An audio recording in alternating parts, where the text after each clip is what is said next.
Boa noite, amigos. Mais um episódio do The Dealers para você. Vai ao ar todas as semanas, terça-feira, às 18 horas. Então você se conecta aí, manda no grupo da família, no grupo das concessionárias, porque a gente conta sempre um pedacinho da distribuição automotiva de veículos do Brasil e do mundo, sempre com convidados muito especiais, e hoje não seria diferente. Então, salva, compartilha, ativa o sininho aí. São duas plataformas que sempre a gente está disponível, no YouTube e no Spotify, então não tem como deixar de ouvir. E hoje vai ser bem legal, porque eu estou aqui com um rapaz de Jaú. Rapaz, assim, ele já foi rapaz, né? Quando eu o conheci, há 30 anos atrás, praticamente, ele era um rapaz. Hoje é um senhor executivo, formado em administração de empresas, com pós-graduação em comunicação e marketing. Ele trabalha há 30 anos no mercado automotivo, com caminhões, ônibus e automóveis, e atuou sempre na gestão de associações de marca. Eu estou aqui com o Marco Antônio, que hoje é da associação de marca AssoSharing. Isso, AssoSharing, desde setembro de 2023.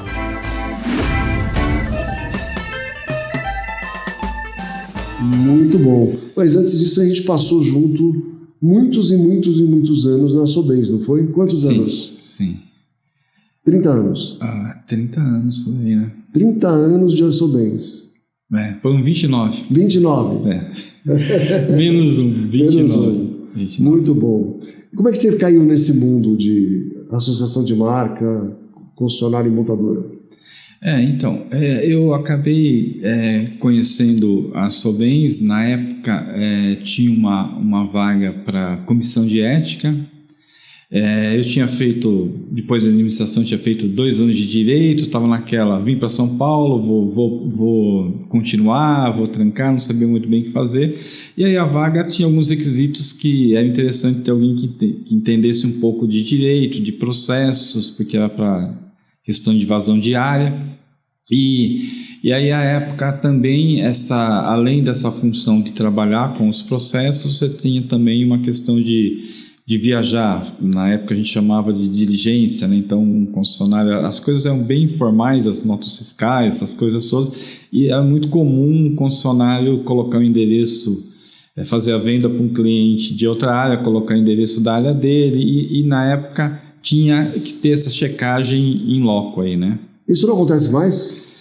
Isso hoje é bem difícil acontecer, né? Como assim? Porque hoje o cara pode botar o endereço da casa de alguém da concessionária e faturar lá. Hoje muitas questões, com a questão das coisas, nota fiscal eletrônica e toda a documentação que você precisa, por exemplo, no caso de caminhões, financiamentos, essas coisas, ficou muito mais difícil esse tipo de coisa. Mas eu sei que ainda lá em veículos comerciais existe muito processo de invasão de área. E aí a associação cria uma regra que paga uma multa quando... Isso, paga uma multa, né? É uma regra estabelecida com a associação e a montadora. O concessionário é penalizado, a associação envia esse processo para a montadora e a montadora debita um e credita o outro lá no conta corrente dela. E aí, hoje em dia, porque assim, eu lembro que uma vez eu estava fazendo uma apresentação no México para a associação da Honda do México, e eles tinham um cliente fantasma que ia nas concessionárias para tentar comprar o carro, etc., para ver se a pessoa vendia o carro para outra área, para outra região. Isso tem aqui também, não? A pessoa já chegou a fazer, você lembra disso? Não, assim como nesse modelo de cliente fantasma, não. Não. Naquela época existia muito, porque era muito informal, né? E também era um outro mercado muito diferente, né? Mas se você pensar hoje com a internet, o cliente vai buscar onde tem uma oferta melhor para ele, né? E o cliente ele tem toda essa liberdade, né? Então, e aí ele quer comprar o carro. E a concessionária diz assim, não posso vender? Não, o concessionário acaba vendendo, né? E aí? Acaba vendendo. A gente não tem esse problema na nossa rede, né? A rede atua na sua área de atuação. Mas existe por aí, principalmente em comerciais, existe muito esse problema. Porque o cliente Bom, mas eu acho que até no particular, no veículo leve, né, o veículo de passeio, de passageiro, porque assim o cara entra lá na internet, achou um carro, na concessionária, eu estou aqui porque eu quero comprar, achei no concessionário do Ceará, ligo lá, quero comprar, e o vendedor vai me vender o carro. Vai. O problema é depois você pegar o carro, tem todos esses problemas. Tem que ter uma vantagem muito grande para você... Para compensar. Para compensar. Mas quanto mais carro caro, mais compensa transportar. Né? Então, mas, assim, eu sei que em veículos de passeio é bem menos hoje em dia esse tipo de coisa. Mas em veículos comerciais ainda existe isso. E aí, e hoje ainda fiscaliza como? Como é que o pessoal fiscaliza esses casos? Hoje todo mundo tem acesso ao emplacamento. Aí você acessa o emplacamento. Aí você viu que emplacou na região tal, tanto. Emplacou um carro que você não vendeu e aí você acaba pelo emplacar. Hoje o emplacamento acho que é o principal ponto para você localizar essa questão de evasão, né? Eu lembro que você tem associações, tem acesso à FenaBrave, né? Sim, emplacamento. sim. É um sistema que mostra até, eu acho que é online, né? Você conforme vai emplacando, vai aparecendo lá, não é isso? Isso, é um dia de atraso, né? É um dia de atraso. É um dia de atraso. Eles recebem do Denatran, Senatran, né? E aí a associação de marca, ou ela tem isso próprio, ou ela acessa o próprio sistema da FenaBrave e tem. Você não tem os dados do cliente, né? Mas você tem os dados do veículo emplacado. E a associação tem um sistema próprio ou ela compra de alguém esse acesso? Não, da própria FenaBrave mesmo. Da própria FenaBrave. No nosso caso, a gente acessa o próprio sistema da FenaBrave, tem lá uma parte do sistema que é a SoShare e todos os concessionários eles têm acesso a isso, né? E você tem acesso às outras marcas também? Não. Cada associação de marca tem acesso à sua marca, mas eu sei, na minha área, quais são os veículos de outras marcas que emplacaram. Até para você saber o seu market share. Sim, mas aí você pega no geral, ou você pega marca por marca, modelo por modelo, você tem acesso a tudo? Não, você acessa e foram emplacados 10 veículos... 3 da tua marca? 3 da minha marca, 2 dessa marca, 1 dessa marca, você consegue ver isso. E aparece preço também, valor vendido? Não aparece. Nada. Você tem a placa e o chassi. É a única coisa que você tem nesse arquivo. E a data que foi emplacado.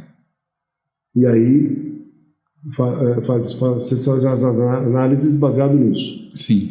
Você sabe que a gente tem o preço do 0 km também baseado nos DMS de mais de 80% das concessionárias brasileiras, né? Então a gente hoje puxa e empurra a informação para os sistemas de gestão, mas a gente pega mais de 2 milhões de dados por ano de emplacamento e faz essa pesquisa na nossa base de dados. Não é pesquisa, né? Porque a gente chama de transaction price, é o preço da nota fiscal mesmo, né? A gente fornece para muitas marcas. Eu não sei se a gente fornece para a SoShare, isso não sei. Não, vocês não contrataram ainda. Não. Mas dá tempo. Porque é muito interessante porque a gente tem uma base de dados muito grande. Normalmente essas empresas de pricing que fornecem para as montadoras, elas ligam para o concessionário para pegar, tal, porque eu já fiz isso através da Mega Dealer, uns 10 anos atrás, 15 anos atrás. A gente ligava, pegava as informações, anotava tudo, tal. Hoje em dia, como você falou muito bem, é tudo eletrônico, a gente recebe os dados todos, tem todas as informações, e aí só tem que fazer montar a análise, né, estratificando por região, por marca, por modelo, essas coisas assim. Isso. É bem interessante. Né? E o que faz hoje um diretor de associação? Qual é a função dele? Tem um job description? Tem. É bem dinâmico também, né? A gente a gente dedica boa parte nessa questão intermediando as questões da rede com a montadora, né? A gente também atua forte na rede também para a gente fazer com que a rede se desenvolva, que a rede tenha esse know-how para competir aí nesse mercado, né? Então a associação tem bastante questões com isso. A gente tem as comissões técnicas para tratar de assuntos de vendas, pós-vendas, marketing, que a gente tem concessionários que fazem parte dessas comissões para tratar dos assuntos com a montadora. Então aí a montadora tem uma equipe de pós-venda lá, a gente tem uma equipe de pós-venda aqui. Então aí a gente trata os assuntos e... Então sempre tem uma comissão de um lado para discutir com a montadora do outro aquele assunto específico daquela... Isso aí. E também tem essa questão toda da gente manter a rede unida, né? A rede competitiva e tudo mais, é bem interessante. Cada dia é um dia, bem uma diferente. História nova. É uma história nova. Então, é bem interessante. A gente estava falando, você está na AssoSharing, certo? E a AssoSharing tem concessionários que são de um único dono, vamos dizer assim, e concessionários que são mais pulverizados, assim, tem vários players aí que são donos daquelas concessionárias. Como é que é assim, dividido lá dentro? Tem uma divisão? Não, todos são associados à AssoSharing, né? Então a gente não tem nenhuma divisão quanto a isso. Mas quando você vai falar com a montadora, você fala com a montadora, não com os concessionários, a área de concessionários da montadora. Como é que funciona? Não, o relacionamento... É meio confuso para quem está de fora. O relacionamento é sempre com a montadora. É sempre com a montadora. Então, você não tem uma separação. Então, você vai falar com o diretor de vendas, com o diretor de pós-vendas, com o diretor de marketing da montadora como um todo, né? A montadora tem essa questão da rede própria ali, né? Mas isso não interfere nessas conversas. Tá, entendi. E aí tem mais representante, porque como é que é engraçado, eu sempre perguntei isso também. Como é que hoje, para ser eleito o presidente de uma associação, tem que ser concessionário, certo? Normalmente, tem que ser concessionário da marca. Sim. Certo. Sim. E aí é montada a diretoria e tudo mais. Isso. E o pessoal monta a chapa, se elege. Como é que funciona isso ao longo do tempo? Você passou por várias presidências. Isso, né? Funciona assim, monta uma chapa, a chapa da diretoria executiva, a chapa do conselho, a chapa do conselho fiscal, é montada uma chapa e você tem, no nosso caso, a cada 2 anos, uma eleição. E aí o presidente pode ser reeleito... Uma vez? 2 vezes, né? 2 vezes? Pode ser reeleito. Né? Mas tem presidente que eu conheço de associação que está lá há 20 anos. Tem associação que acabou tirando essa... Que pode ser reeleito o tempo todo. Pode ser reeleito. E normalmente é chapa única? Normalmente chapa única. Nesses anos todos de associação, eu nunca cheguei a ter uma disputa e também não de 2 chapas. Acaba até em algum momento aparecendo uma segunda chapa, mas acaba no final se compondo e tendo uma chapa única, né? Isso é interessante. E a gente estava discutindo aqui que você pega vários presidentes, mas o executivo da associação ele permanece durante muitos e muitos anos, né? Assim, mais de 20 anos, você conhece vários aqui. Sim. Então, há mais de 20 anos naquela associação e ele vai pegando presidentes de diferentes chapas diferentes ou comissões diferentes. E, principalmente, executivos de montadora diferentes, né?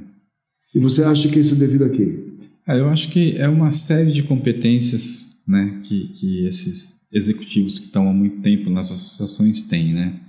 É a questão de relacionamento com a rede, relacionamento com a montadora, relacionamento com as diretorias, porque as diretorias mudam na associação, mudam na montadora, né? E geralmente você pega o perfil desses aí, todos eles têm uma habilidade em conversar, em negociar e propor alguma coisa que seja o bem comum aí, associação e rede e montadora, né? Então eu acho que e também tem uma grande parte que é uma questão histórica mesmo. Eles acabam tendo um histórico de toda a associação, até as pessoas, olha, com esse diretor é assim, com esse presidente, esse cara aqui agora, ele era de pós-venda, ele foi ser diretor para vendas, mas ele trabalha assim. Então, tem essa questão do histórico também, que essas pessoas de associação acabam muito tempo por manter essa questão também. E assim... são fundamentais porque cada troca, eu não digo que começa tudo de novo, né? Mas boa parte você tem que situar a situação, né? Então aí... Aquela troca de presidente, diretoria, então você tem que ter um controle rígido ali na questão estatutária, a gente tem que ter tantas reuniões, a gente tem que fazer isso, tem que fazer aquilo, e às vezes a pessoa está até na diretoria, né? Ele é um diretor que próxima gestão ele vai ser um presidente, mas como ele estava numa diretoria, ele não está tão ligado nessas coisas. Então, esse executivo, ele é fundamental para fazer essa amarração toda. Essa amarração, e também com a rede, né? Sempre tem a rede com alguma demanda lá que, mas eu lembro, a gente teve um processo, que entrou com o processo no ano tal, tem alguma coisa ainda rodando, tal, então isso acaba se perdendo se você não tem alguém que mantém isso. Né? Mas isso é um mercado ruim de trabalho para quem quer entrar, né? Por exemplo, se eu fosse me candidatar a diretor de associação, se cada um de vocês aí ficar lá 20, 30 anos, como é que vai abrir uma vaga? Só quando morrer. Não, mas agora com as novas marcas aí, eu acho que o seu currículo vai ser bem apreciado. Vai, né? Porque abrindo muita. E cada marca que vem, abre uma nova associação? Abre uma nova associação.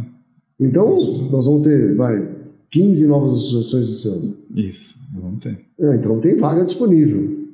Tem vaga disponível. Isso é bom. Tem bastante. Porque, não, você concorda comigo que o mercado era muito fechado? Né? Era muito fechado. Você não tinha marca nova, não tinha associação, e a pessoa fica lá 20, 30 anos e não muda muito, né? Voltando uns 30 anos atrás, é bem diferente de hoje, né? Muito diferente, né? Diferente de hoje. E assim, e existe, a gente tem um grupo de WhatsApp que até o Tom, o Virgílio, o Márcio, o PC, Cardoso, todo mundo. Então todo dia tem uma conversa ali, e aí tal pessoa está chegando, vai abrir associação tal, então é bem interessante e acaba acolhendo as pessoas aí, não tem essa questão de conconcorrência, né? Então funciona muito bem. Entre vocês, né? Funciona muito legal. No meu caso específico, que eu estou bastante tempo no mercado também, acabo desenvolvendo um relacionamento com vocês, porque a gente está sempre junto, e às vezes muda o concessionário deixa de ser concessionário e tal, mas o executivo da associação está lá. Firme e forte, continua e não muda. É isso mesmo. Muito legal, muito interessante. Então que vocês têm um grupo de WhatsApp, então que vocês ficam trocando figurinha. Tem. Tá certo. O Tom todo dia passa os jornais. Ele passa os jornais, aí está bem movimentado, né? A gente também troca muita informação de coisas, demandas que a gente tem. Olha, preciso disso, preciso daquilo, você me indica um fornecedor, me indica isso. Isso é muito bacana. É bem interessante, né? E às vezes você, olha, eu tô com o cara aqui, vou fechar uma parceria, o que você acha? Aí, não é bem assim. Já usei, não deu certo, vai por esse caminho e tal. Então é bem interessante. É atuante, muito atuante esse grupo.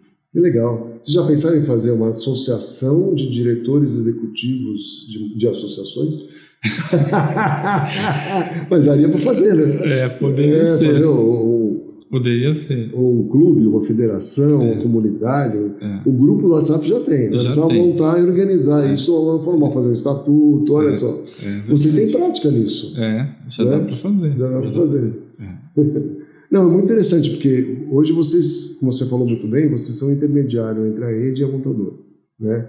Ficam cuidando desse relacionamento, né? Principalmente de lá para cá, daqui para lá. E tem que ser muito hábil nisso, né? Tem que ter muito cuidado, né? Sim. Porque toda a parte fica sempre um pouco melindrada, né? Com alguma coisa, etc. Aí tem que botar panos quentes. Chegam alguns momentos da associação entrar na justiça contra a montadora. Eu estava lembrando aqui, não foi isso, teve a Sobens, né, que fez isso, mas a Abracaf também fez, que eu me lembro. Acho que só, me lembro só, mas assim, isso é uma coisa quase impensável, né? Assim, se você pensar a rede rompendo com o fornecedor principal, único. Né, naquele momento. É complicado, né?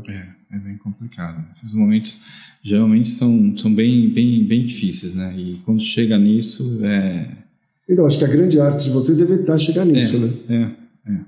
Mas o que você acha que acontece? Às vezes o executivo montador é meio turrão, ele está num momento ali sendo cobrado, porque como não existe montadora brasileira, aqui não tem dono de montadora, certo? O dono está lá fora, sempre, não é isso?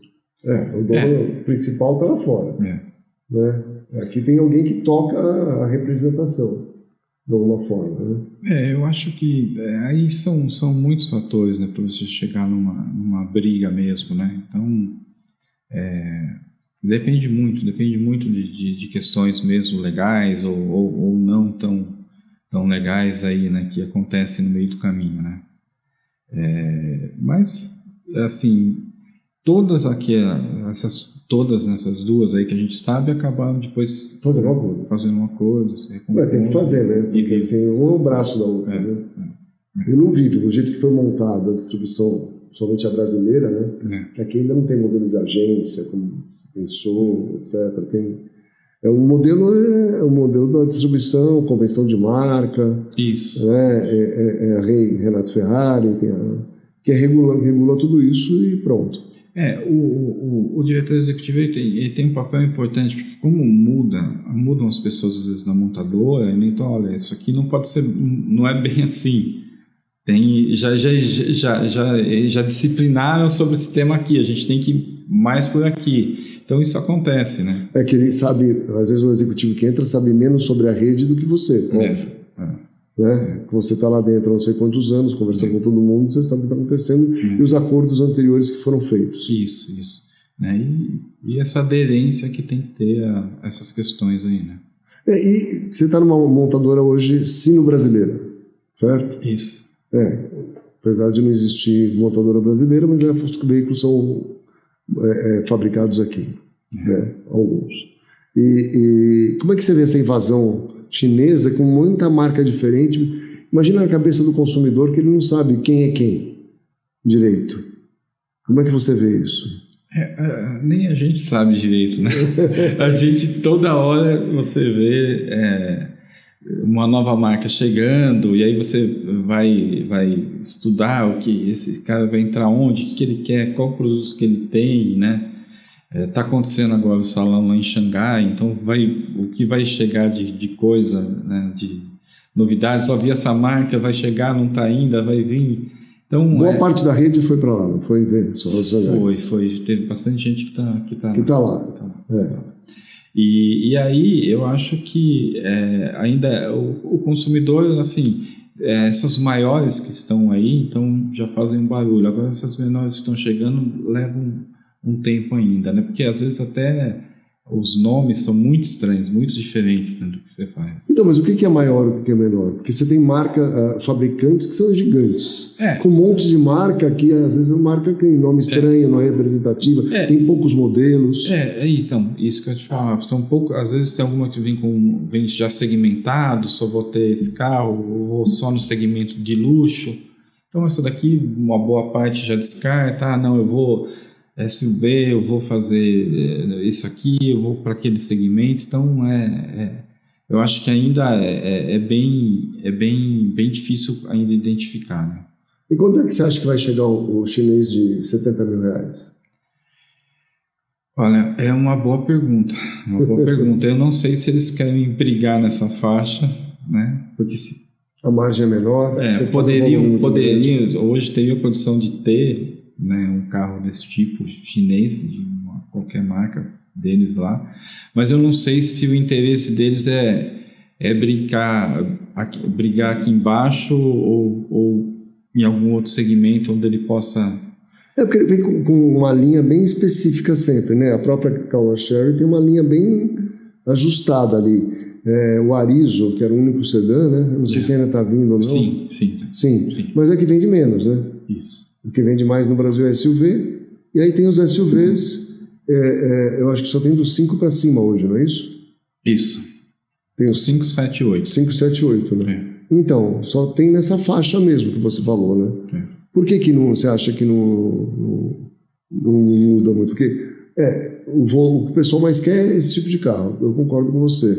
Mas se tivesse um carro mais de entrada, que não existe hoje, né, você não acha que venderia muito ou não? Porque já que o que vende mais no Brasil é moto, né? Então, eu ainda não tenho uma certeza disso, né? Porque eu acho que a gente cresceu com essa ideia do carro popular, né? Do 1.0, isso a gente viveu muito. Então a gente teve o carro que era um carro... Você pegou a volta do Fusca também, do Itamar, né? Itamar, então, toda essa tudo aquele carro do povo. E aí você tem também os carros, eles eram baratos, mas eles também não tinham nada, né? E hoje, pela legislação, tem que ter, né? Então, eu acho que isso também acabou matando um pouco o carro popular, todas essas exigências que tiveram, né? E aí foi diminuindo esse apetite das grandes montadoras sobre o carro popular. E aí o popular ficou... Também a gente tem uma questão de renda da população brasileira que, né, não sei hoje também o quanto você atingiria de mercado com um carro. Você acha que o mercado brasileiro chega a 3 milhões, 3 milhões e meio? Em quanto tempo? Olha, a gente tem capacidade instalada para isso, mas eu acho que depende de... Além de ter capacidade instalada, já te cortando, mas assim, a maior parte que está vindo agora vem de fora, então não está sendo produzido aqui ainda. Né? A capacidade instalada vai aumentar na teoria, né? Porque se todos os chineses grandes que tem aqui vão falando que estão abrindo fábrica... E todos os que já estão ali, que já tem vou montar a minha fábrica aqui, vou montar a fábrica ali... Vai aumentar a capacidade instalada. Vai aumentar a capacidade instalada, mas assim, isso está muito ligado, eu acho que a questão de renda e tudo mais. Eu acho que eu não sei te dizer assim exatamente quando a gente chegaria nesse momento aí. Então, mas se a gente pensar assim que a população hoje não está crescendo do jeito que deveria, não, né? O país está ficando mais pobre. Sim. A taxa de juros está mais alta. As famílias menos filhos. As famílias menos filhos. O desejo do carro usado do zero, ou do primeiro carro. Do primeiro carro das pessoas também diminuiu, né? A questão da melhor mobilidade, você acha? Isso. Então não é bom ser concessionário no futuro, então. Não, eu acho que vai ser... assim, concessionário, ele sempre foi um negócio... difícil, né? Um negócio que você tem que trabalhar muito e teve um glamour muito grande no passado, né? Hoje abriu demais, né? E está abrindo um monte de concessionária, desglamourizou, vamos dizer assim, né? De certa forma. E também para o concessionário profissionalizado, eu acho que sempre vai ter o mercado. O espaço. Porque ele sempre vai ser também atrativo para uma montadora, né? Para uma montadora. Então, como a distribuição é toda via concessionária, então ele... Então, mas você falou assim que antigamente tinha mais glamour, então, mas que é um negócio difícil. Eu já achava meio fácil, porque se eu sou o único concessionário daquela marca que vende muito naquela região, qualquer pessoa que tem que comprar um carro daquela marca vai ter que comprar de mim. Não é tão difícil assim, ou é?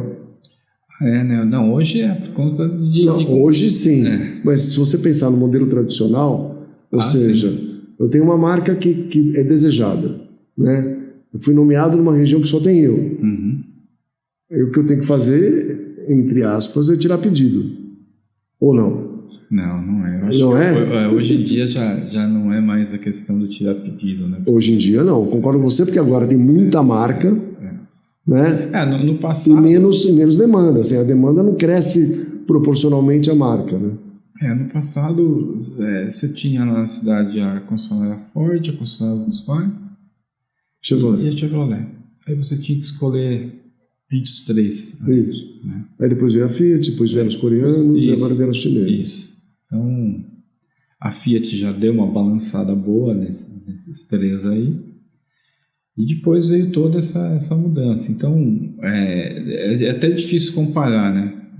Aquela volta para o futebol, o Pelé jogava hoje, é um mundo muito diferente, né? Se o Pelé jogasse hoje, não ia jogar tão bem como jogou naquela época. É difícil dizer isso, mas é um mundo muito diferente, né? Muito diferente. Eu também acho, mudou muito, mas vai ter muita marca, e eu acho que o consumidor não vai ser tão fiel à marca, porque ele vai ser fiel ao modelo da hora. Né? Porque as marcas são muito novas também, não tem uma tradição assim, de teu avô ter comprado aquele carro, teu pai... E aí você compra também, segue na marca, coisa assim tradicional, como já foi. Eu acho que nunca vai acontecer isso outra vez, eu acho, no meu modo de ver. Não, eu acho que não. Acho que não. As garagens com carros da mesma marca, eu acho difícil. Como assim? A garagem na mesma casa? Da mesma casa. Você estava falando, eu estava lembrando assim, hoje em dia fica difícil identificar que carro e que modelo é na rua, inclusive, assim, cada vez mais, está ficando mais difícil. Sim. né? Você bate o olho, fica assim, não, tá, esse é o modelo 7, o modelo 8, mas é o 8 Pro, não é? Eu tô falando da tua marca aí, né? Mas se você pegar mesmo, a BYD tem o Song Plus, o Song Pro, o Song Premium, meu, eu me perco, eu fico olhando assim, e tento identificar. E todos eles são bem parecidos, as traseiras são bem parecidas. Bem parecidas, porque né? quando você vê de frente, você vê o logo, o emblema e você identifica. Mas as traseiras são bem similares, bem né? similares também, né? As cores também, né? Não tem aquela variedade de cores. Preto, prata. Mas agora tá vindo, tem carro verde, carro azul, tem alguns, né? Mas eu acho que não pega também. Com o carro verde, nós dois não gostamos nada do verde, por sinal, né? Mas um carro verde de 5 anos de uso, o pessoal vai olhar assim com menos, preferir um prata, um branco, um preto, não? Você acha? Eu acho também. Você tinha em São Paulo, por conta da frota de táxi ser branco, tinha um preconceito muito com carro branco, né? Belo Horizonte, principalmente. Mas isso acabou muito tempo já, não existe mais esse preconceito. Mas continua preto, prata e branco, né? Continua. As variações de prata que tem, o cinza, mas claro, o cinza cimento, o cinza não sei o quê, e assim vai. Mas assim, os chineses estão trazendo umas coisas mais coloridas e diferentes, né? Eu acho assim, você tem uma ideia de quantas marcas vêm para o Brasil esse ano ainda ou vão vir? Você tem confirmado? Porque os não confirmados pode ser muitos. Quando a gente participa de algum seminário, alguma coisa, é cerca de 12 marcas. 12 marcas. Ainda vem? Ainda vem. Esse ano? Ainda vem esse ano. Quantas com fábrica, você sabe? Dessas com fábrica, eu acho que... Pelo menos umas 4, né? Por aí, umas 4 ou 3 ainda, e outros que estão estudando. Você pega a Geely, que vai usar parte da Renault, né? Que você tem um acordo aí, parece. Que é uma coisa também que não existia, a gente não pensava nisso muito tempo atrás, né? Então, por exemplo, aquela questão a gente tem capacidade? Tem. Então eu alugo um pedacinho da minha capacidade para outra montadora lá que quer produzir rápido aqui. Porque você tem capacidade ociosa, né? Você quer dizer, né? Que é uma coisa que você não pensaria antigamente. Então, mas vou colocar a questão aqui. Se eu tenho capacidade ociosa, ela está ociosa por quê? Porque meu produto é muito ruim ou porque não tem mercado? Não é porque se vai alguém ocupar essa capacidade ociosa para produzir um carro, ele tem que assumir que tem mercado para esse carro.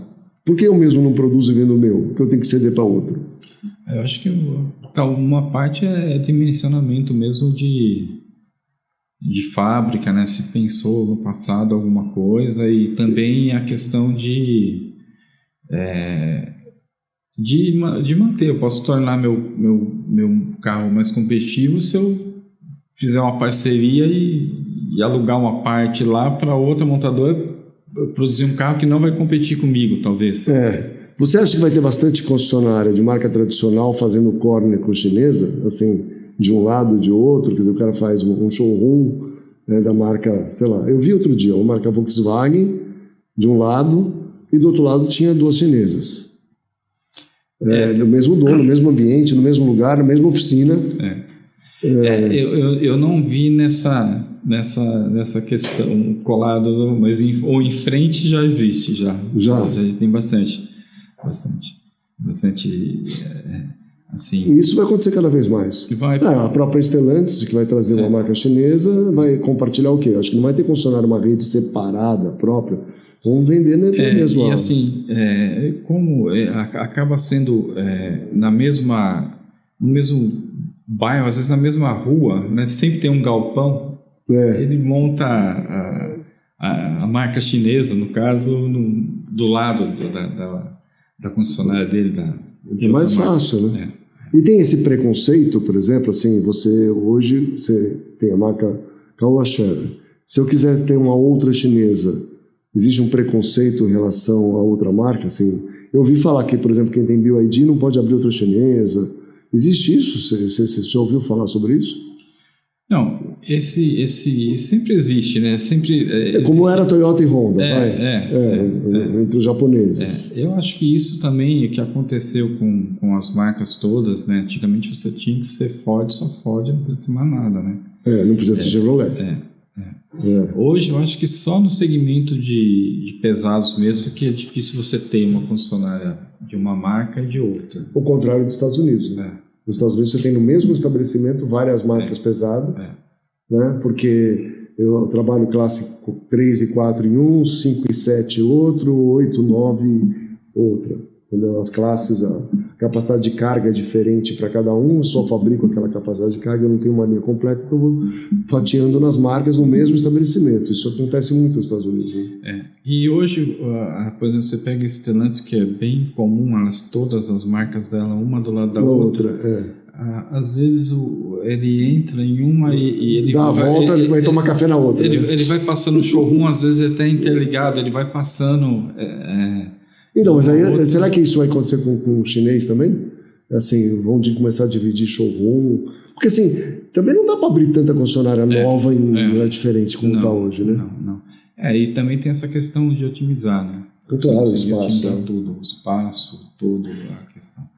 Mas aí você não chega a ter volume suficiente de aquele modelo no mercado, né? De marca, modelo, talvez. Isso é um problema, né? Talvez se você trabalhar para um segmento específico, uma marca, outra complementando, você consiga chegar a uma família e ali você tem um carro mais compacto. Mas na verdade hoje o que acontece é que a grande faixa, o grande volume está na faixa dos 150 a 300 mil de SUV. A grande maioria, 120 a 300, sei lá, mas a grande volume está tudo ali. E são carros muito parecidos. Sim. Então você não vai conseguir fazer o que você está falando, porque assim, eu não vou ter complementaridade da marca, eu vou ter canibalismo mesmo. Né? Você pode ter ou pode ter um modelo mais high-end. Eu acho que tem que fazer alguma coisa assim, porque senão vai ficar muito igual tudo. Né? E também tem todo esse comportamento também, né? E como cada montadora também tem suas exigências, né? Não pode compartilhar o gerente com a outra marca, não pode compartilhar a oficina, o vendedor não pode ser o mesmo, não pode ser, né? Então, você aumenta custo, né? Então, isso o custo operacional fica mais alto. Né? Depende como essas montadoras vão estabelecer isso. A minha sensação, assim, que em algum momento vai ter que consolidar tudo, porque senão colapsa. É muita oferta, é muita coisa. Não para de chegar. Tudo na mesma faixa. Não tem tanta gente com o mesmo dinheiro, com a mesma categoria econômica, né?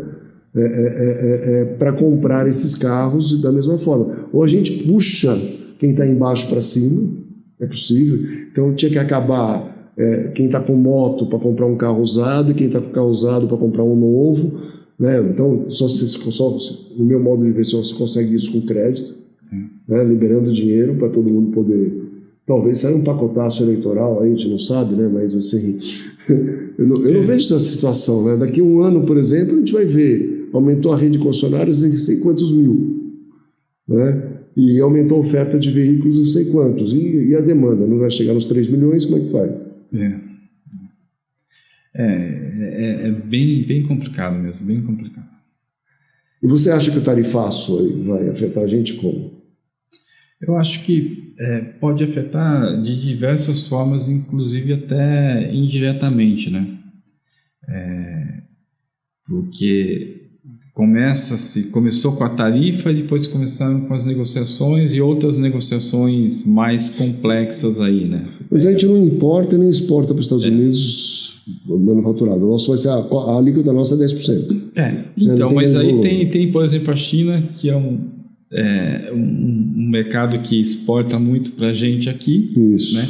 E exporta para outros mercados também. Né? Então, por exemplo, você pega a questão, eu cito o exemplo da Rússia lá, que por conta da questão da guerra sofreu as sanções, não sofreu tarifaço agora, e todas as marcas saíram de lá e abastecidas por chineses. Né? O que vai acontecer se acabam-se as sanções com a Rússia, tal? As montadoras vão voltar para lá E aí, o que vai acontecer com esses carros chineses? O russo já gostou do chinês, não vai querer as outras marcas? Eu acho que vai depender, a primeira coisa, do qualidade e preço. Né? Se a qualidade é equivalente e o preço é muito mais barato, porque a diferença é muito absurda. Né? Se você pegar o mesmo carro, assim, você pega um carro que tem a mesma quantidade de cavalos, mesmos features que tem do outro, etc., etc., o similar tradicional custa 30%, 40% a mais.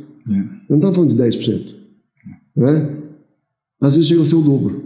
É absurdo.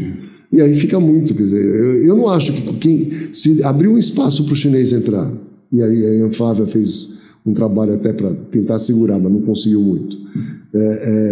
Eu acho que o consumidor não volta. Ele pode trocar para o outro chinês só, que tem uma coisa melhor, mais barata, ou coisa assim, mas ele vai consolidando a marca, como aconteceu com a Chery. A Chery é uma marca consolidada no mercado hoje. Ninguém tem mais medo, né? E vão ter chineses que vão dar certo, outros que não vão dar. Nem todo chinês é igual, como a gente estava falando aqui, né? Mas eu acho, não sei, o que você acha, assim? Eu acho que não volta, não tem uma volta. Eu acho que só ele vai deixar de comprar, talvez, o BYD para comprar o SAIC, que vai chegar aqui, o Geico, que já tem as concessionárias aqui. Sei lá, FAO. Então, vai chegar outras, estão montando e vai ter carros similares. Eu assim, como isso tudo aconteceu muito rápido e assim, você não tem um histórico, né, do cara que tinha um carro, trocou pela mesma marca, ou trocou outra marca chinesa, pela marca, não tem isso, não tem nada, né? Então é bem difícil você dizer o que vai acontecer ali. Mas eu acho que essa questão da fidelidade ela vai ter que ser bem estudada, porque são muitas opções e muitas variáveis também, né? Quanto mais opções, também você fica muito mais perdido. Eu acho que a principal maneira de você se fidelizar é pagando bem no carro da marca na troca. Também. Porque assim, se você conseguir fazer uma troca boa naquela marca, isso faz você gostar da marca. O cliente fica com mais raiva é comprar um carro de 400, vai trocar depois de um ano e vai 200. Aí ele fica louco, né? Não é. Entendeu? Então, de alguma forma, a depreciação tem que ser equivalente ao negócio. E aí a gente não sabe muito como é a cabeça desses novos entrantes para isso, né? Não. Então isso pode ser uma oportunidade, porque você já... Então, cravar, porque assim, eu acho que umas coisas vai pegar o pós-vendas, mas pós-vendas eu acho que vai ser administrável. Todo mundo vai ter, porque assim, principalmente esse powertrain novo, do híbrido, ele consome menos motor, menos powertrain, né? Menos transmissão, menos tudo. Né? Talvez o híbrido velho tenha problema de eletrônica, talvez tenha problema de gasolina, que fica muito tempo no tanque e é pouco usada, talvez. A gente não sabe, né? Principalmente gasolina, o carro que é gasolina não é flex e tem muito álcool naquela gasolina. Mas logo vão surgir os flex, né? Então, quem vai se instalar com fábrica aqui vai fazer flex. É bem complexo, assim, é um cenário muito complexo e com muitas variáveis, né? Que não existiam, né? Não existe hoje, muito, muito, muito complexo. Acho que a gente tem que voltar aqui daqui a 3 anos e discutir isso tudo outra vez, porque aí já tem uma ideia mais ou menos do que está acontecendo, né? E você fala, olha, eu até pensei nisso, mas... É muito complexo mesmo. E é importante assim, ver como algumas coisas estacionaram, né? Por exemplo, eu tenho um Nissan Leaf, o elétrico. O Leaf elétrico foi lançado em 2010. Nesse tempo todo, ele não conseguiu conquistar o mercado. E a bateria dele hoje não é refrigerada, não evoluiu nesse sentido, então ele não aceita muito carga rápida.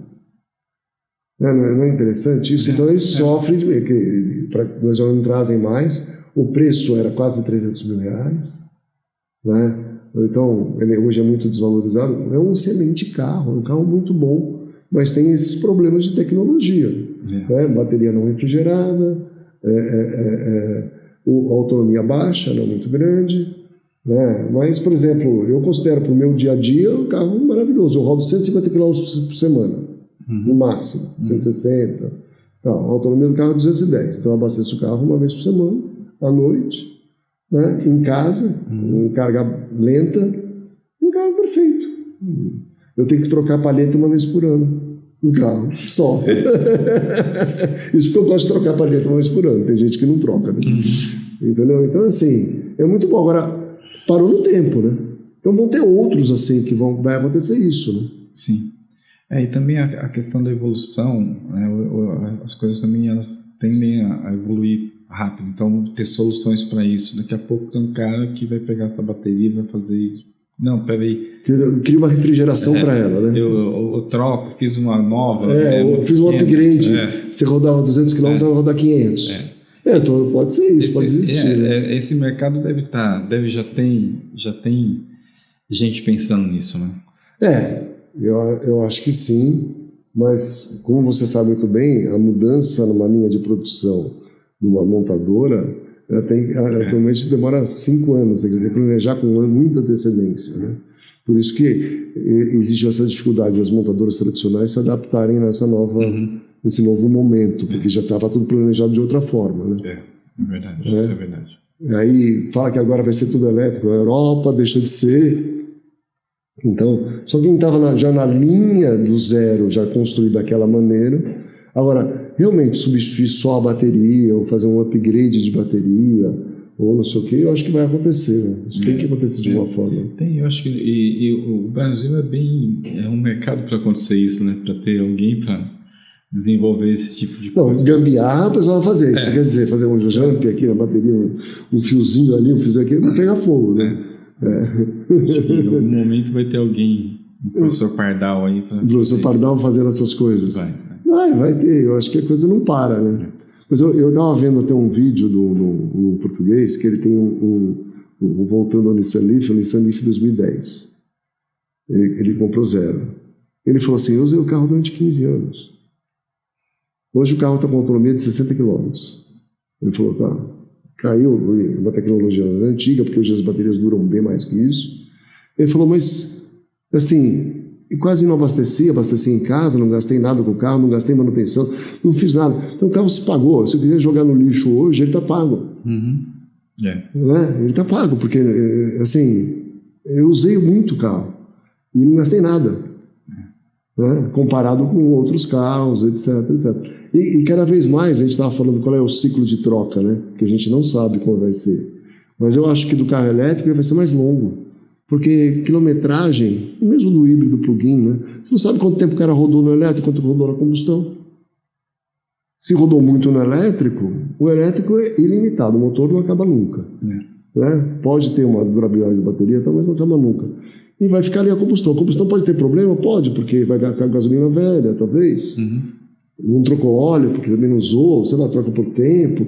É tudo muito complicado, né? Como você falou, tem muita variável aí para a gente tentar cravar alguma coisa, né? Eu vejo muita gente cravando coisa na internet, aí falando, etc. Mas eu percebo que sempre tem um interessezinho por trás, né? Então, é uma forma de você hoje acabar nesse mundo, que é um mundo que também não existia parado, e você se tornar conhecido, né? E aí todo mundo vira doutor, né? A gente... Ou hater, né? Doutor ou hater. Isso.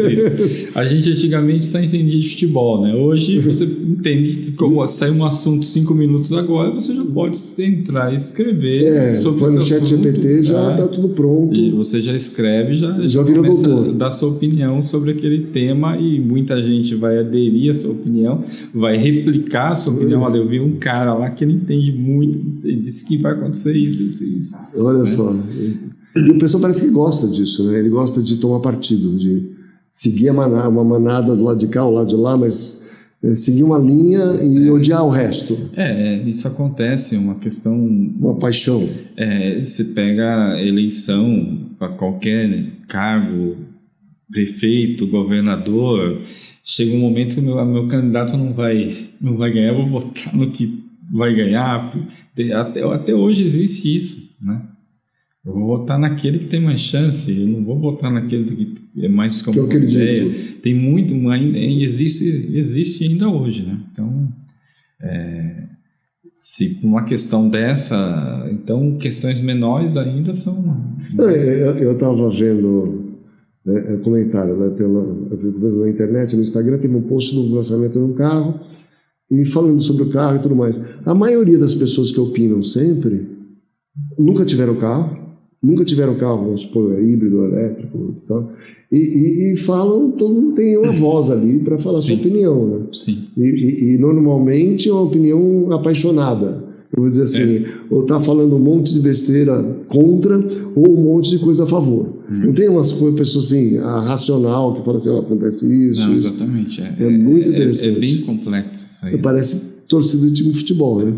Não parece? E aí você pega um pedacinho de alguma coisa, né? E não pega o contexto, pega... O pessoal adora ler manchete, né? Não lê a matéria. Lê só o título. Aí, baseado no título, já tira as conclusões. Não aprofunda. Fica tudo muito raso. Isso é bem comum e acaba influindo muito, né? Então o cara chega na concessionária, não, mas eu ouvi dizer que não é isso, não sei o que, isso aqui. Aí você tem que ter o vendedor. E acontece muito, vocês que foram os pioneiros, a Socheg foi a pioneira no mercado com veículo chinês, certo? Foi o desbravador. Isso. Então, o que você ouve falar hoje em dia? A pessoa chega na concessionária e fala o quê? Não, uma das principais coisas é o cliente chega com mais, às vezes, mais conhecimento, ele já viu, já pesquisou, ele já sabe muita coisa do carro, isso normal. Isso aumentou bastante, né? Mas assim, ele já vem com um propósito assim, né? Então, muito ligado já ao preço, ele já fez... A questão da avaliação do usado é importante, né? Porque talvez hoje um dos fatores que diferencia muito é essa questão do usado, né? Porque sempre vai envolver o usado na troca. Porque hoje o nosso mercado é de troca. Você não tem o veículo de entrada, todo o mercado é de troca do zero, porque alguém vai trocar o carro, né? E está acontecendo isso muito, né? Mas basicamente é isso, né? Então, mas não tem nenhum caso específico que você vê na rede do cara falando do chinês, chega assim falando, você não lembra de nada disso assim? Não, assim, muito um caso pitoresco assim, não lembro de nenhum assim de conversa de concessionário, de alguma coisa assim, não. Né? Não. Eu acho que uma das coisas que o pessoal gosta muito é fazer o test drive, aí o que faz o test drive gosta muito. Fica impressionado, porque é muita tecnologia, né, do que você está acostumado, né? Então, essa questão de painel, essas coisas todas, isso aí evoluiu muito, né? E você não acha que isso pode causar um bloqueio também? Porque assim, o cara olha e fala assim, nossa, eu vou ter que programar tudo isso, fazer tudo isso. É muito complicado. Por exemplo, eu tenho um carro híbrido, né? Para o meu carro híbrido, eu tive que programar o meu modo de usar na cidade. Sempre que eu vou na estrada, eu reprogramo. Eu quero que sobre combustível e o motor a combustão alimente meu motor elétrico. Então, eu faço toda a programação. Eu gosto disso, eu não me importo de fazer. Mas tem muita gente que olha para aquilo e fala assim, não, eu gosto da partida andar e pronto, não quero me preocupar com isso. É a mesma coisa que o celular, né? Então, tem gente que só usa para ligar. Não aproveita. Para usar como telefone mesmo tradicional. Aí ele tem toda aquela parte de saúde que é super útil, eu nunca ativei, né? Nunca usei. Então acaba fazendo o básico também. Mas acaba gostando. Assim, o perfil acaba... A maior parte dos perfis acaba gostando e acaba... descobri isso, como que eu faço isso? E outra coisa, você encontra muito em grupo de Facebook, Instagram, essas coisas. Você encontra, como que eu faço a programação para não sei o que lá. Às vezes ele não se sente muito, como eu vou te dizer, não se sente muito assim, à vontade para perguntar para o vendedor, mas ele pergunta lá no grupo. Ele pergunta no grupo lá, como que eu faço a programação? Eu assisti uma série de vídeos, quando eu comprei um carro híbrido todo programável, assisti um monte de vídeo no YouTube de tutorial de como fazer, porque eu falei, não perguntei para o vendedor mesmo. Como eu apago essa luz aqui? O que significa essa luz? Aí quando eu levei aqui? Na revisão, a consultora técnica aí deu uma aula para minha mulher. Entendeu? Explicou uma série de coisas. Por exemplo, como é que eu faço para carregar só durante a madrugada que a taxa de energia é mais barata? Eu tenho uma programação para isso. Então, como é que eu faço para programar assim? E assim vai indo, né? Vai. Mas algumas coisas eu vou descobrindo só com o tempo. Só usando. Não, isso é uma realidade, isso vai acontecendo. E se você tivesse aí que profetizar, dizer assim, o que vai acontecer no mercado daqui a uns 5 anos, mas, veja bem, eu sei que tem muitas variáveis, não dá para falar, não sei o quê, mas, assim, um palpite, como é que seria? Que você fala assim, sei lá, eu acho que isso pode acontecer. Eu acho assim, as montadoras tradicionais, elas vão ter uma virada, eu acho, vão se tornar, vão acordar, já estão acordando, mas acho que elas vão ter um papel importante. Nem todo mundo que está aqui chegando, que está nesse burburinho, eu acho que vai ficar. Então, eu acho que, porque você tem essas montadoras tradicionais, tem uma grande força ainda, eu acho. E vão acabar fazendo parcerias, talvez, com chineses, né? Como já estão fazendo. Isso. Então, eu acho que vai ter vão ser novas montadoras tradicionais, né? Elas vão se renovar. E esses